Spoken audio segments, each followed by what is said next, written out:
Hello and welcome to the Glamptuary Podcast, where we talk about the experiential outdoor hospitality industry and glamping. I'm your host, Bobby Marsden. We are now in episode 11 of season 2 of the Glamptuary Podcast, which means we are back with Etienne White and Heartsong Farm. Last we left Etienne, she was very busy. She was in the process of getting her bathrooms up to code. She was in the process of raising her A-frame and putting the finishing touches on her build, all leading up to some inspections, and hopefully she will pass those. Well, we did get some news, some of it good, and some of it, well, we'll have to wait and see. And we'll let Etienne explain that when we get further into the episode. We'll also talk with Etienne about some of the experiences that she'll be offering to her guests, both on site and some of the experiences that you can have in the general area when you visit her on her farm. So without further ado, let's dive into episode 11, season 2, with Etienne White and Heartsong Farm.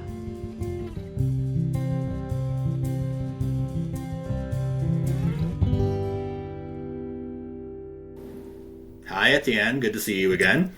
Good to see you too. Hello. So, this might be a big day because last we spoke, you were waiting on some inspections that might be happening, and hopefully we're going to get 2 thumbs up with all that stuff. So where are you at with the inspections and the build, and how's everything coming along with Heartsong Farm? Yeah, well, we are running to the finish line, and we haven't yet got to our inspections, but we have them scheduled now, which is great. We did have a slight unexpected delay. I think as I've mentioned before, this was so late in the day that I was able to line up the contractors. So we literally had it planned out every minute of every day, every single task that needs to be done. And there really wasn't any time to spare in there. But unfortunately, somebody who was coming in to do spray foam installation in the A-frame cabin had a death in their family, Amish family, lovely Amish family, really sad. A man fell from a ladder and literally landed head first and died instantly. 35 years old, leaving 3 children behind. So yeah, and so that's the kind of, it's not like someone feeling like they don't feel like coming into work today. That's the kind of thing where you just have to say, wow, take as long as you guys need. Really, take as long as you need. And at that point, honestly, too, my deadline just went out the window. I was like, never mind. Like, if we don't, like, no one's going to die by us not making a deadline, So theirs really was this sort of, life or death type of situation. It was death. And we have to, honor that and create space for that. And so we did have a little setback of a couple of days there. But then he came in with his crew and did a marvelous job. And so we're back on track. So yeah, we're just racing to the finish line. I've been getting up early in the morning, 5 a.m. and staying up late at night. I've been doing the painting for the interior pieces for the bathroom and kitchen within the house myself, try and save some money, and also honestly save time because the crew are in there during the day. I can paint overnight, get it primed, get color on, and keep advancing it so that they've got other things they can focus on. So we're getting there. Well, it sounds like this is certainly a 24-hour operation, and you weren't kidding when you were saying you're running towards the finish line. And I think you make a great point that in any situation when you're building something, it doesn't always happen exactly how you plan it.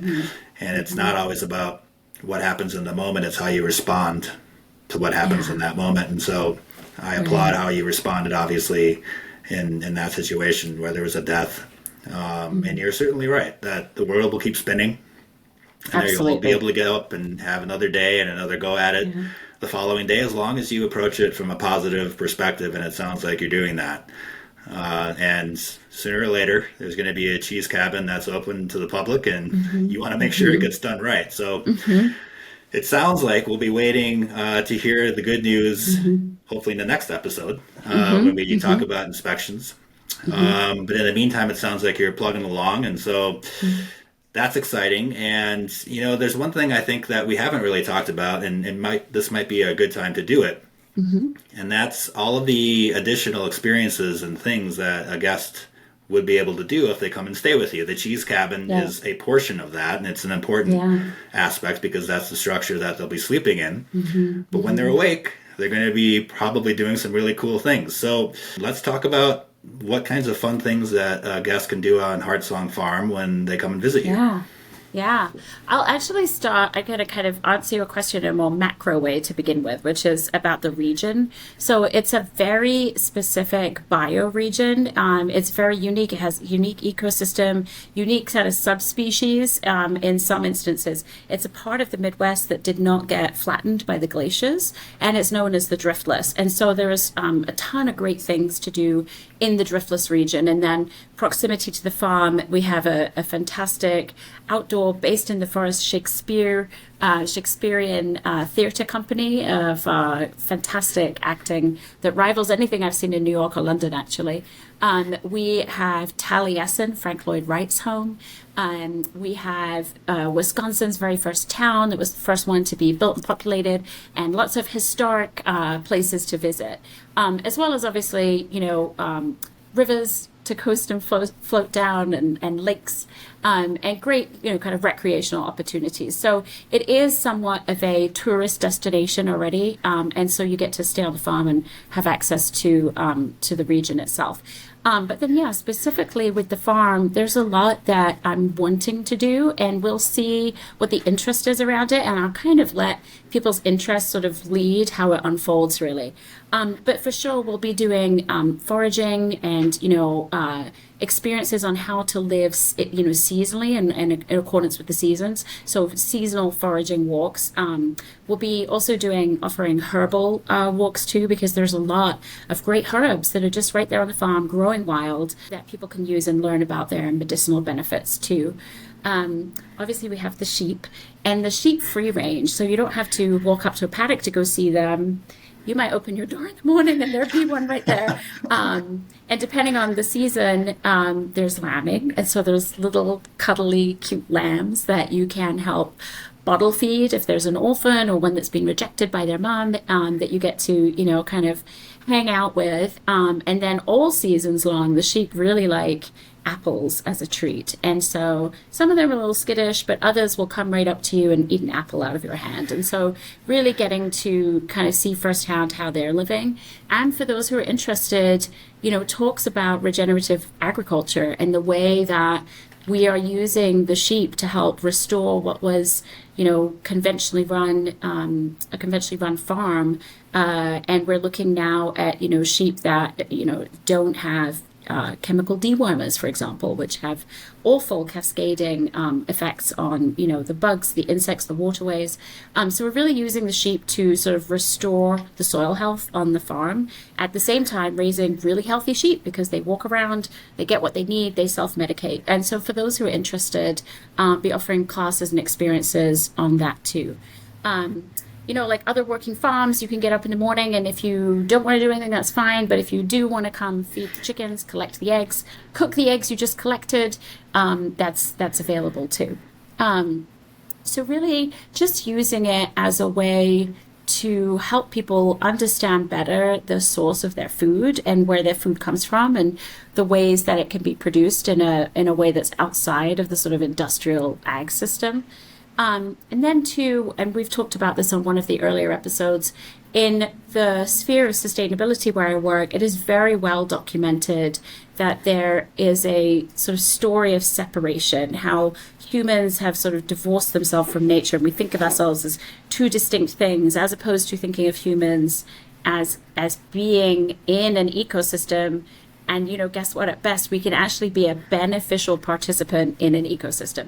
And so working with people and just hosting them to allow them to be immersed in nature, to allow them to, be disconnected. There's no Wi-Fi in the cabin. There's Wi-Fi back at the house. You got to walk 400 feet to get, and there's really no cell service in the valley either. So just really encouraging people to disconnect from the tech and their busy, kind of hustle culture lives, and immerse themselves in being out in nature. And so all of those things will be offered, and we'll see which of those, are of most interest to people, and what kind of works for them. And then long term, this is a pilot for me. I just have the one cabin right now. I'd like to be able to offer more.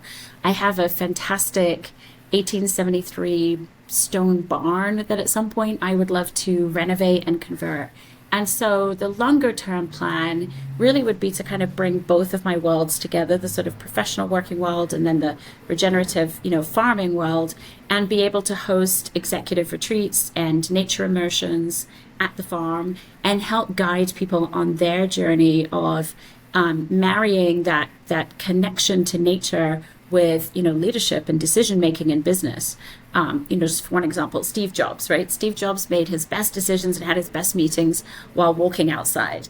How much of a 10x is that if you can do it in a forest, and if you can do it maybe around a fire. And so, offering executive retreats to people where they really get to unplug, but still be engaged with the people that they work with, where they're delivering important missions, and to be able to kind of create and hold space for them on that journey is a sort of long-term dream of mine.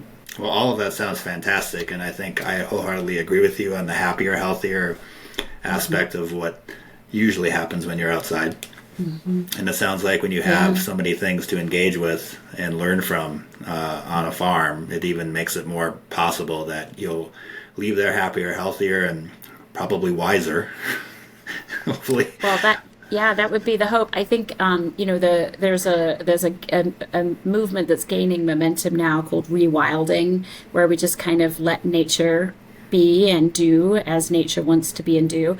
And there's so much to be said for humans rewilding too. And so offering a space where people can just be what they are naturally wanting to be and do the things that feel good to them is exciting to me, to be able to offer a space for that. Well, that's awesome. And it is called the Cheese Cabin. Will there be any cheese-driven activities that you're fantasizing about? There will absolutely be cheese experiences. I'm lucky enough to know some award-winning cheesemakers, and I'm fortunate enough that they are excited about this opportunity in this cabin that's a celebration of cheese I'm building. And so we are in discussion about offering experiences where folks get to understand the cheese-making process, meet and speak with artisan cheesemakers, and of course eat the cheeses, try the cheese, and maybe even look at some cheese and wine pairings. We have some great vineyards close to our farm too, and so maybe looking at combining cheese and wine. So yes, those experiences will be offered too. Well, it sounds like a great way to end the day after a long day of farming and lambing and foraging and all the other activities that you might be partaking in. Yes, yeah. Communing around food is another great connector for us, yeah. I'm excited to experience all these things. I'm sure you're excited to offer these experiences. It sounds like there's some things that need to happen before that, some finishing touches, if you will, and then some inspections. And so we'll look forward to hearing all about that. I think in the next episode, maybe at that point, we can also talk a little bit about some of the fine details that you might be adding as far as like the type of sheets that you might be sleeping on, or maybe some things that you might find inside the cheese cabin. I always like to look at those things, the little knickknacks, because I think it's truly an opportunity where you can set yourself apart from other people that might be doing something similar. We definitely we're having some fun with cheese. I have everything from a super cute little cheese door wedge, a wedge of cheese to hold the door open, to some other, fabulous cheese-inspired things. So I'll be able to talk about that with you next time. Sounds good. We'll get cheesy. We'll get very cheesy. It's going to be a really cheesy episode. All right, Etienne. I'll let you get back to it. Good luck with everything, and we'll see you in the next episode. Thank you. Bye. Well, there's a mantra that I like to live by, and that is progress is progress, no matter how big or small. And Etienne has definitely made a lot of progress across the life cycle of this project. She has a little bit further to go, and hopefully in the next episode we'll hear about all the thumbs up that she got across all her inspections. To follow along with Etienne's journey and Jesse's journey in Season 2, you can do so on our website, which is www.glamptuary.com. That is www.glamptuary.com. You can also follow along on Apple Podcasts, Pandora Podcasts, or Stitcher, and you can also follow on YouTube. We don't care how you follow us, we just ask that you follow. Until we see you next time, be well, and we'll see you on the next episode.